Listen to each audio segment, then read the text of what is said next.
Merci Monsieur le Président, chers collègues. Alors vous nous proposez une feuille de route pour améliorer la cybersécurité des entreprises et nous allons la voter. Mais nous voulons vous alerter sur le fait qu'elle est en deçà des enjeux.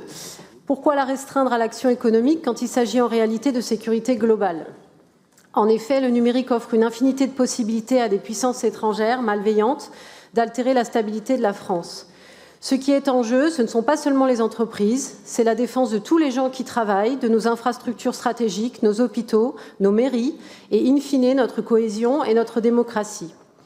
La guerre en Europe ne se limite pas au sol ukrainien.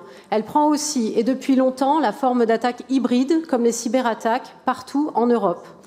De plus, l'escalade de Trump et de Poutine ne va pas s'arrêter. Leur stratégie est cohérente, elle est celle du capitalisme de la finitude qui a parfaitement intégré les limites planétaires et qui choisit une course à l'accaparement des ressources pour ne rien changer en lieu et place des stratégies d'atténuation et d'adaptation. Dans ces circonstances, nous devons participer plus largement à l'effort de défense et de souveraineté numérique et être en capacité de nous protéger contre les cyberattaques.